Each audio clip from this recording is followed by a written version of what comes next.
Hi friends, it is Benedicta once again and welcome to my planet. Today I'm here with Sonma and we are going to talk about surviving and navigating on a foreign land. So, how are you, Sonma? Hi, I'm doing really well. Thank you for inviting me on this project. You are welcome. I am excited that you are here and I can't wait for the conversation that we actually have because I know it's going to be fun. So, how is it like being here for the first time and actually getting to know everyone, getting used to the place and the environment? It was terrifying the first time because I came here when I was 17 and my dad and my little sister kind of dropped me off and they kind of said bye after like a week, so I was pretty much alone. I didn't really have family here, so what really helped me was getting involved and not closing myself in, because a lot of people tend to close themselves in because they feel like people would not accept them. And I was really grateful for my advisors who were like, I need you to get involved.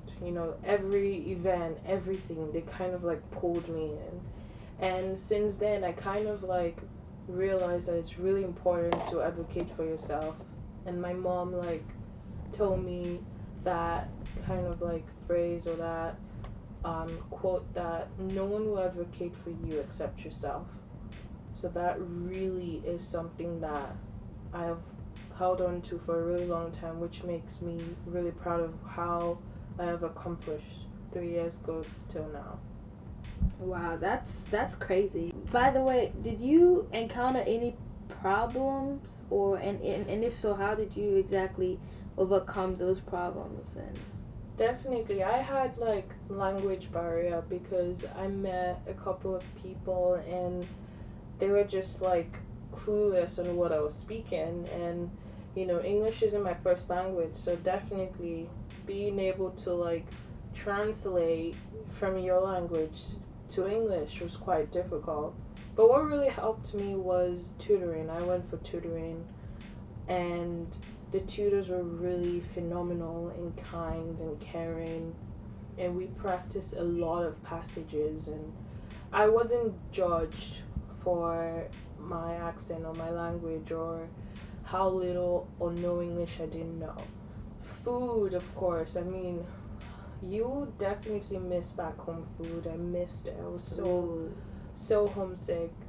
But what's really nice is that they have a lot of like restaurants or stores that kind of like affiliates to where you come from, and I've been to a lot of West African restaurants and stores, which is pretty nice.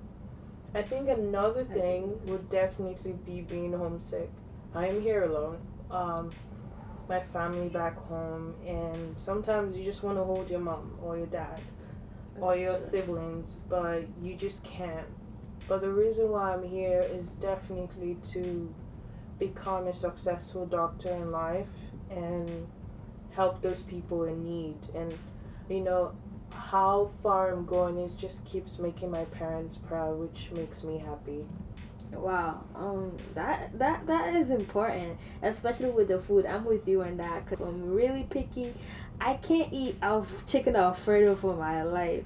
Mac and cheese, it's so hard to actually get me to sit down and eat mac and cheese because there's just too much cheese, and you will never see or have a food in Africa, Ghana, or Nigeria where they have so much cheese in it. Yeah. It's kind of something that I've never seen before, never tasted before. It's really something that I have to be reborn in order to like be able to eat it. Exactly. Because I can't eat anything from Domino's, anything from Papa Gino's, pizza, Como pizza. I don't know how to eat pizza. Yeah, that's it. I'm set for life. I'm set for life. A lot of people, my brothers can eat pizza now, even though they used to hate it the first time we touched foot here.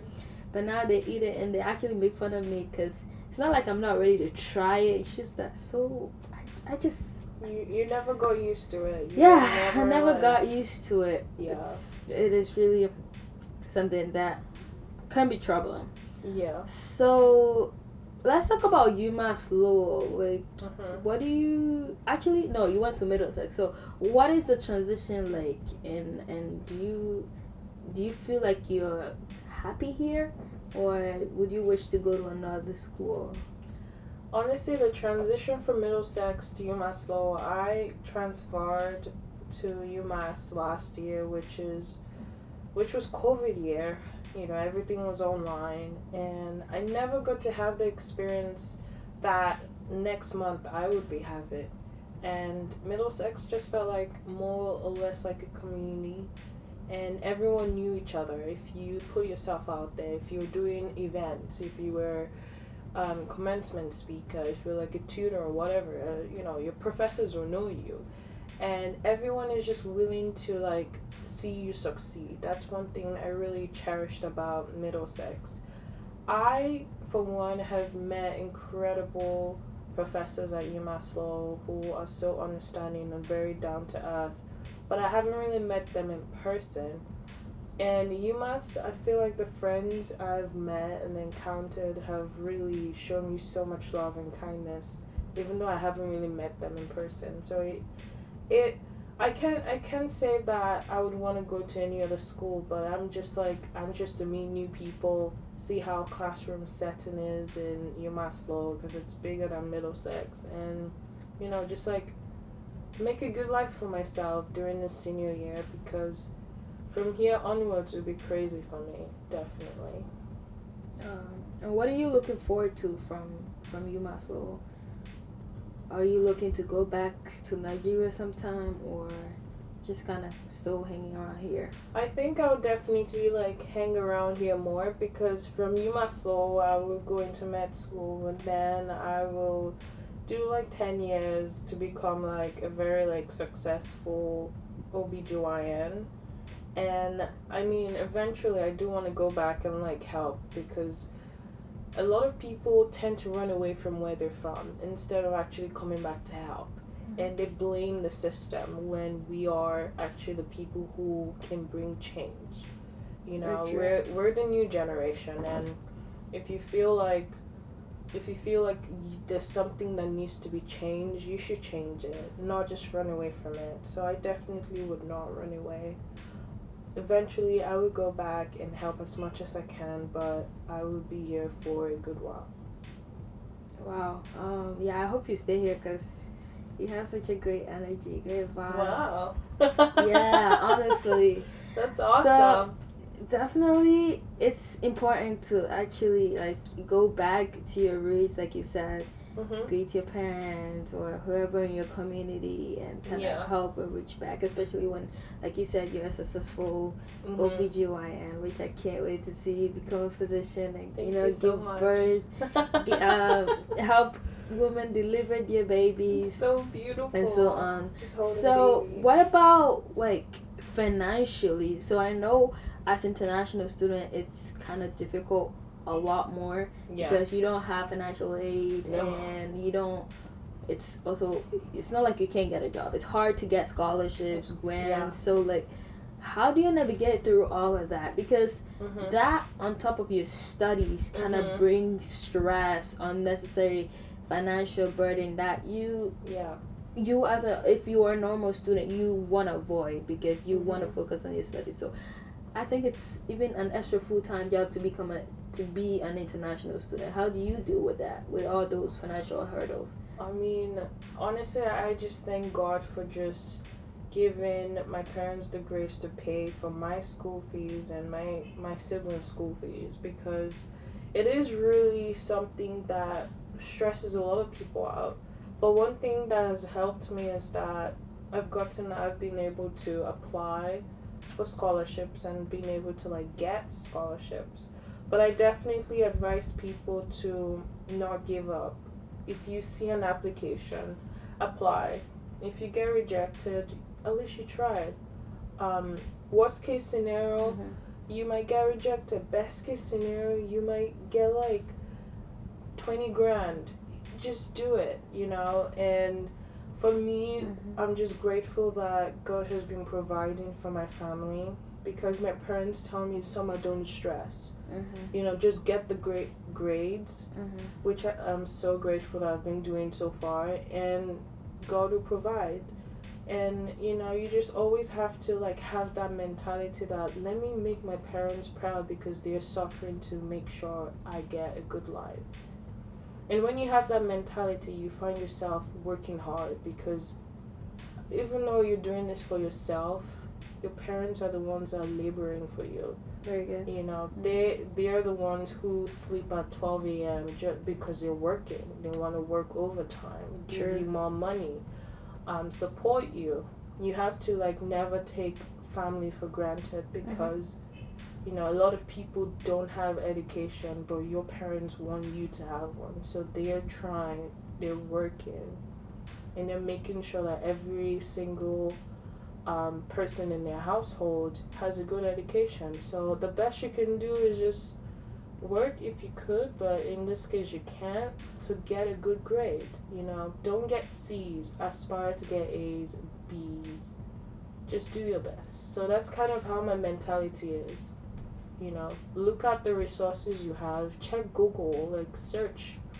Don't limit yourself for what you can do, because if you do, you just like close yourself in and think you can do it when definitely you can. You know, it's all about your hard work. Wow, that's a good point, because that is a lot of money. Especially if you go to a private school like Yes. Northeastern, that Oh my you're goodness. looking at $45,000 a year.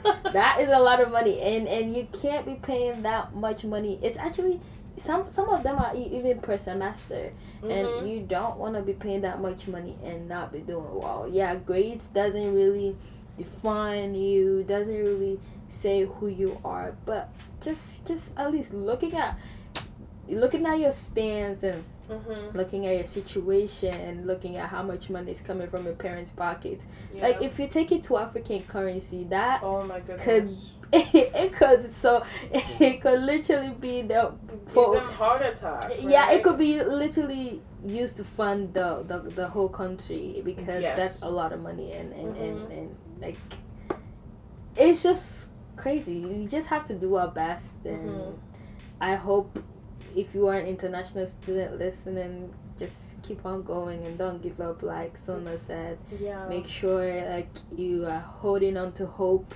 That light is at the end of the tunnel. You are right in the tunnel. You just maybe you need a little bit of steps to take, 2, 3, 4 steps. And if you need help, maybe someone, I don't think you'll ever be in a tunnel alone. Like there are a lot of international students. Just get someone to hold your hand, to encourage you, to get you going, and to kind of raise your hopes up, or give you some sort of encouragement, some sort of words of comfort, which would be great. And especially even if you in your workspace you need people who will help you get over a lot of things that you cannot do on your own.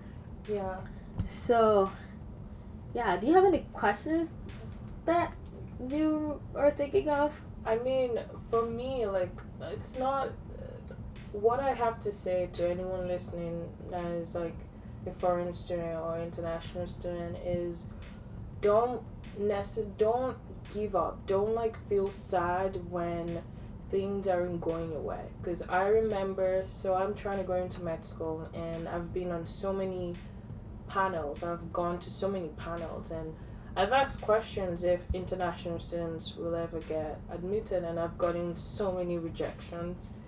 And I remember one that broke me, and I turned on my camera because this was during Zoom, and I started crying. And I called my dad straight up. It's like 6 hours difference from Nigeria, so that was just like waking your dad up from sleep. And I told my dad, I don't know what's going on. Like, it just feels like everything is just going against me because I'm not from America. And my dad just like told me that, you know, they are saying that this is what it is, but God is saying something different, you know, and if you should keep having faith, you know. And that really struck me, because if you have that kind of zeal, if you really want to be who you want to be, You shouldn't give up because someone is saying it's impossible. Mm-hmm. And definitely you have people who say, yeah, you're not going to get in, or you kind of have to prove them wrong. Prove them that you can show them that you're worth more than what they said. And become the best and become the better version of yourself. Because that will show people that you got what it takes. Don't listen to negative people telling you this is not going to work. Don't listen to negative people telling you you can't get into any school you want to go. Work hard, work hard for it, and don't just like close yourself in. You have to put yourself out there for things to come to you. Don't expect resources to come to you if you don't ask. And a lot of students I see are really nervous about asking questions, and especially now when classes are about to start. I think there's no stupid question. I think if you have a question, I bet 10 other students will have the same question, and you're the brave one. And as much as you feel like you're being obnoxious asking questions over and over again, it's going to help you in the future. You know, you don't want to not understand the material. And you don't want to just like sit in your chair or sit in the crowd because no one wants to talk, or you're nervous, or you don't know what someone else is going to think about you. You have to be true to yourself, be proud of who you are, and I know you got this. I know you've got what it takes. You just have to keep telling yourself that, because times are hard, but if you tell yourself every morning, look in the mirror and say, this day is going to be a good day, or I got what it takes, or I'm going to excel today, that's going to mean more than any negative thing someone will have to tell you. Wow. I like what you said. You always want to be a better version of yourself, and it's always important to grow. And I know a lot of people, a lot of times, I'm one of them, we think, oh, I think we are just as good as we are, but you always want to strive to be better than yesterday. That's why the day restarts. It's a new day. You have another 24 hours to be great. You know, work on yourself. Make sure you are at least a little bit better. Even 1% better than yesterday is better than 0 or nothing at all. Exactly. So, what exactly would you say to your younger self? Let's say a 5-year-old of you, or some sort of a younger self, or at some point in your life where you actually think, I should have done this instead of what you actually did. Like, if you, let's say you're 14, what would you say to your 14-year-old self? I would say that your life will turn around, because when I was 14, I went through a whole crazy self-esteem issues where I didn't feel confident in myself, and that really affected my grades. And that kind of went down spiral during high school, and I would tell myself, don't give up, and don't lose focus on yourself, and don't doubt yourself, and don't lose hope, because your life is going to turn around. Your life is going to be better. You're going to work harder in college. You were the commencement speaker at your graduation. You were this, you were that. You joined student government. You were somebody that a lot of people, when they hear your name, they remembered you for it. So as much as you're going through self-esteem, self-control, or self-confidence issues, you're better. You're gonna be better. And yes, you'll face a lot of hard times, but everyone does that. Everyone goes through something in life. But you know that you're gonna make it. And you just have to keep telling yourself. So that's what I would tell my younger self. But how about you? What would you say? Wow. 14. I would definitely tell my 14-year-old self to kind of take it slow, because I know I was a little wild back then, a little too wild. I feel that. But I guess I was exploring, and it was still a great life, and I was in Ghana back then, so a lot of times I feel like, not to excuse it, but I feel like if you are here, if you were born here, you're kind of exposed to more opportunities or more resources than if you were in Ghana, because you don't have it, right? If you're 14-year-old here, you're in high school, you have all these resources. You have these college, early program education. Exactly. We don't have that in Ghana, where like you go straight to high school, you have no idea what that is. So that was definitely a journey. It was definitely a trajectory that I would not want to repeat. I would probably want to spend those times here where it's easily accessible for resources, but then I'll still tell her to, you know, take it slow,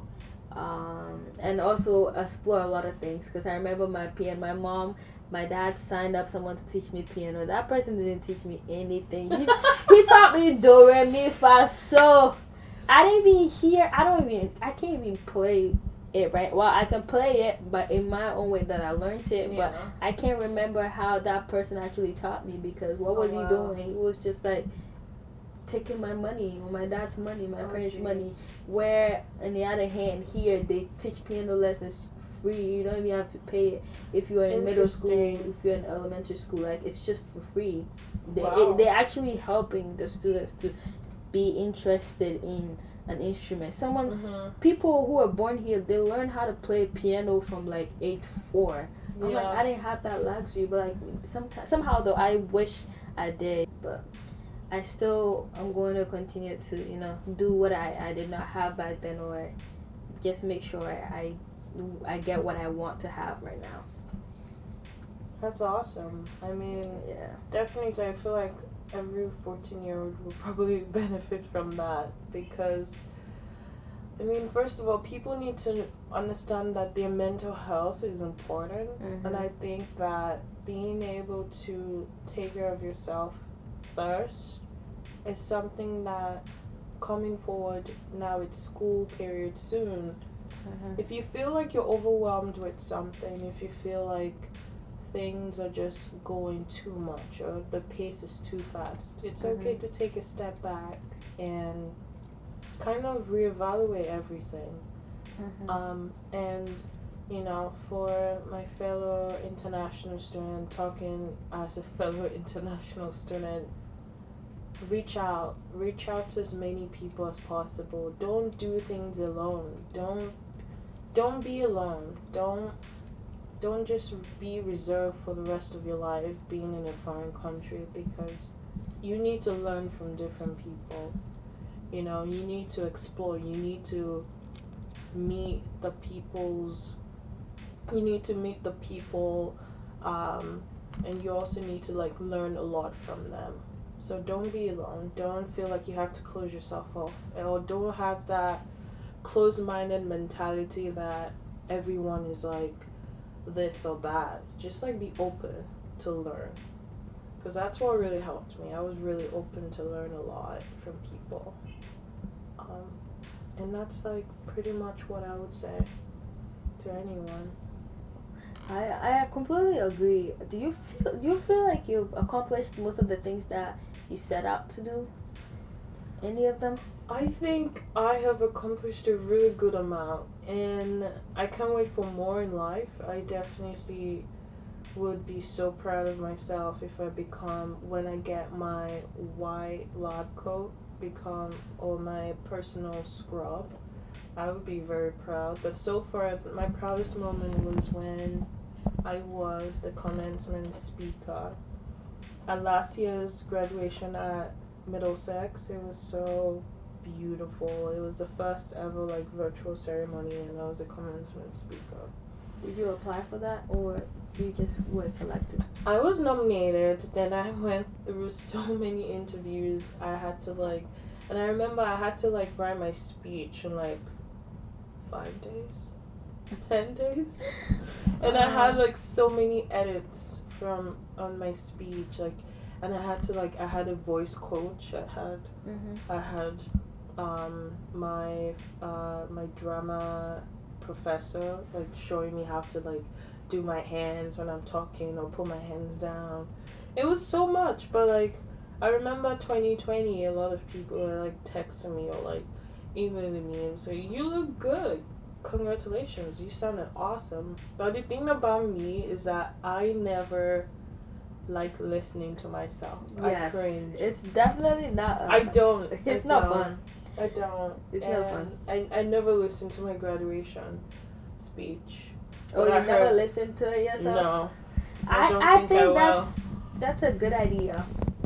I don't think I will. Because if you actually do, it's like, even though a lot of people are saying you did so great, congratulations, you're gonna be like, wait, what? That's me? Yeah. I did not think I did that well. Like, you kind of like criticize yourself. I was like, a lot. I was just like, oh, okay. Thanks. Before I came here, I was testing out the intro, Mm-hmm. and I actually opened Brene Brown's podcast, listened to how she introduces her guests. I'm like, ooh, okay, let's try this. And I did it like 3 times, nothing. I was like, ooh, I would just laugh. I actually had a sample podcast that I don't think it will ever get posted because it's just ridiculous. But I will send it to you so you check it out yourself. Yeah. Because it's just so ridiculous. Because I was like, welcome to my podcast. I'm like, what? I'm sounding like a real radio host right now. This is not cute.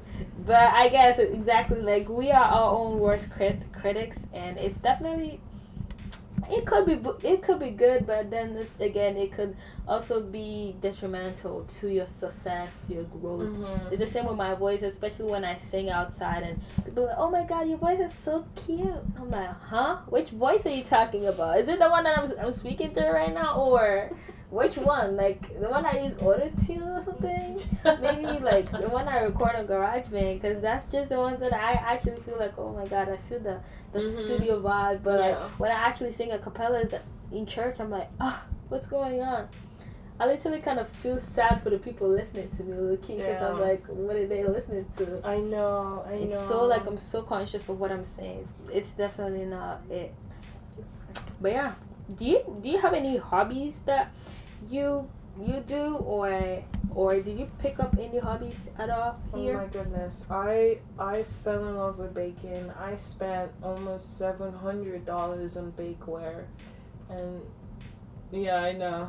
I know. Yay! The last year was insane because I went on quarantine, and then I just like went all crazy, and every week I baked. But every other day I baked like cakes, cupcakes, cheesecakes, desserts. I was going all crazy with everything, which was good. And which was not great because, you know, as you eat that much, you gain weight. Yeah. But I do love baking and cooking. And also, like, it was last year when I started my own podcast, Real Conversations with Sonma, which is, like, it's more or less self-reflection. It's, like, the first season is, like, a self-journal, like a memoir. Of me reflecting about my past and me giving advice from my past, or me telling people what I learned from my past, because I did go through a lot.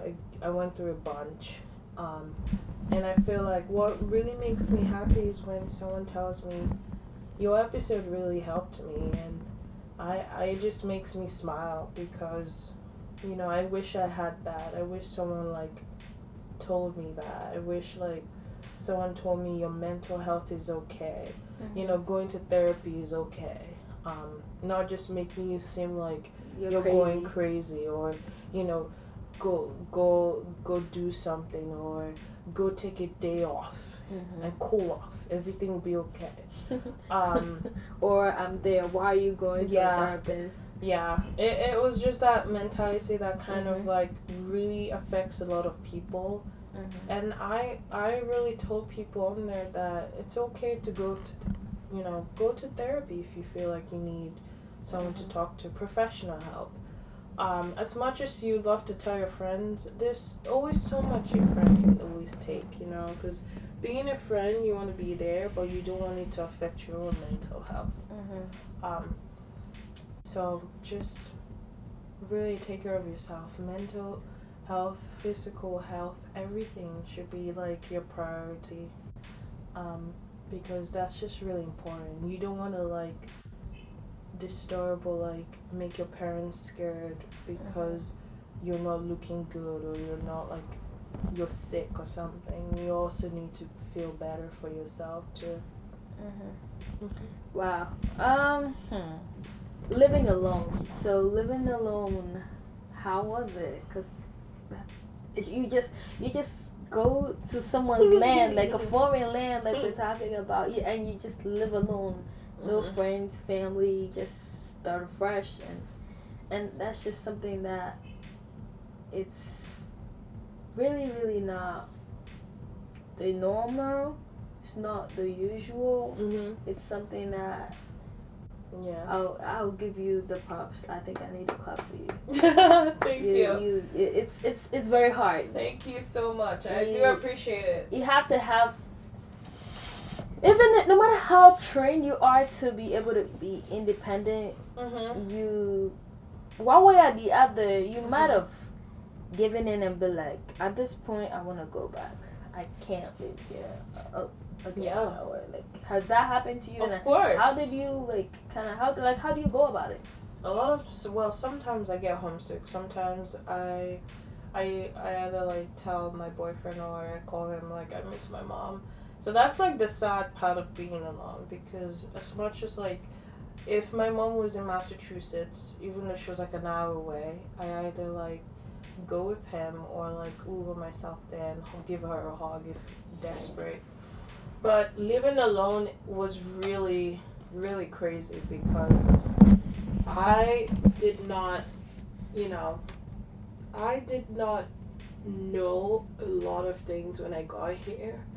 The language I spoke, because it was like, it's a different language. It's like, so Nigeria was colonized by the British, so everything was like in the British curriculum. So I remember one funny story is I went to this pizza place and I wanted fish and chips, right? And they literally gave me like laces. Lace? Yeah, like those potato chips. And I was like, no, I need like fish and chips. And she was like, what are you saying? And I was like the French fries, Oh, yeah. It took me like a really long time to understand like, oh my god, it's French fries you were saying, and you could tell like, oh my god, you do miss home from that. And you do realize that, oh my god, language is really something that is a huge barrier for a lot of people. But I also went to boarding school for 6 years, and boarding school, you're away from your family. You see them once a month, twice a month or something. You call them once every week or twice every week. And you're pretty much on your own. So I almost felt the same way. I felt like I was in boarding school. I still feel like I'm in boarding school, literally. But my room is bigger. I have a bigger bed. I have TV in my room. Well, boarding school, you don't get TV in your room. You don't. You just need diary. Exactly. And it was just like living on my own, but also realizing that you have values that you've learned from your family, so you cannot lose yourself, or you cannot like lose the values you've learned from your family. Because family is everything. They teach you how to be, they teach you to be the person you want to be, but also like they train you in being independent and gracious and great. So that really helped me just stay grounded, because I definitely stay grounded because of all the drillings my parents have told me, like, some of you're here to study, some of you're not here to get pregnant, some of you're not here African exactly hey, you're not here to like, you're not here to fail, you're here to be the best, an absolute best, you're here to get all A's. So when your parents like constantly keep saying it over and over again, you can't like not forget. Yeah. So that's basically what's been keeping me going. And from that, I found myself being so hard on myself. So even though I get like an A-, I just feel really sad. But I just hope that anyone listening to this right now shouldn't be sad. You should also reward your achievements because you did it. Not many people actually finished through, and you did. And regardless of what score you got, you still came out victorious. And you have to keep telling yourself that. Oh, yes. Wow, you touched base off a lot of points that I don't even know if I recall them all, but what I really recall is values. Like, values is really important.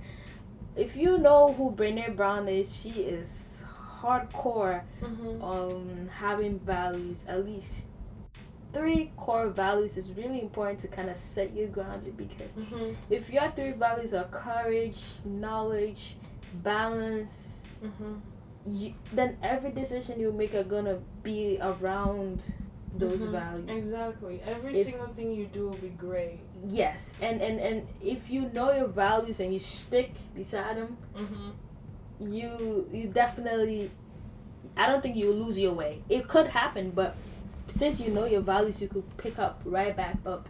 Exactly. And because you know who you are, you know what you stand for, you know what you are here for, on this earth for, and even if something doesn't go your way, you will not be bothered by it because you just don't see it as part of your values. Exactly. So I can't stress that enough. I had no idea about the importance of values, so I'm still learning, but you should check out Brené Brown's podcast or read her book. It's amazing, and she is sounds awesome. I think she's my mentor in disguise. I'm trying to get her on my podcast, but that's another topic. So last question though, what advice, I think we already talked about this, but in summary, what would you exactly tell an international student? What is the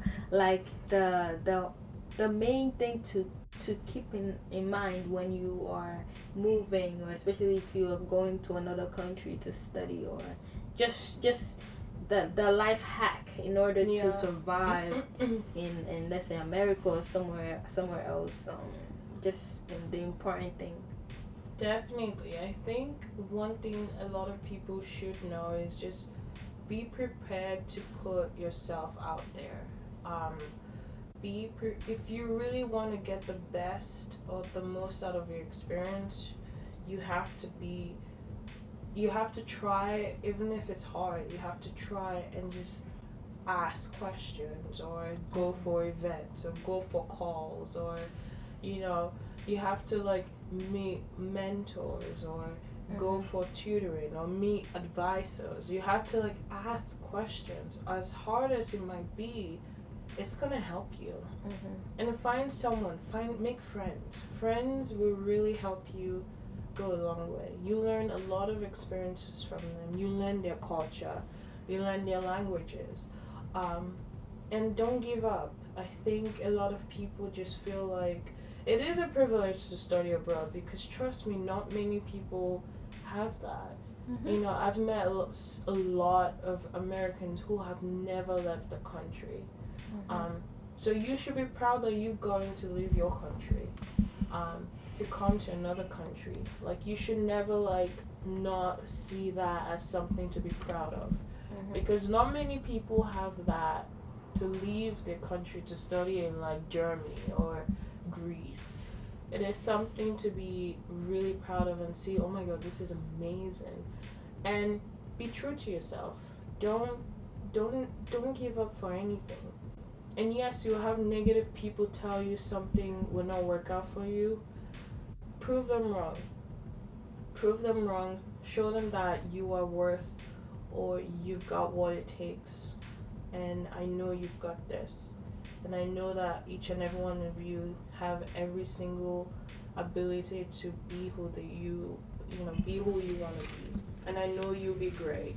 And I know you'll do great. And just reach out,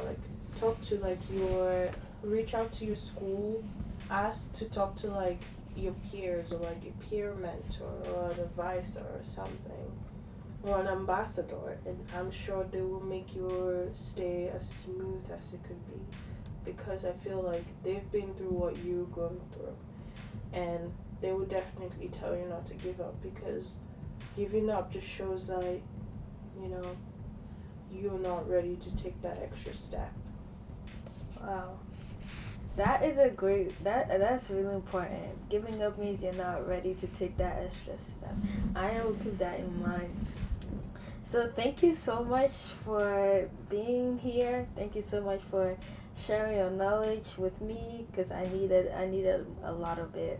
Thank you so much, and I will insert Sonma's information and her social Thank you for information having me. on my profile, and you should feel free to follow her, and also keep track of her podcast. It's Real Conversations with Sonma.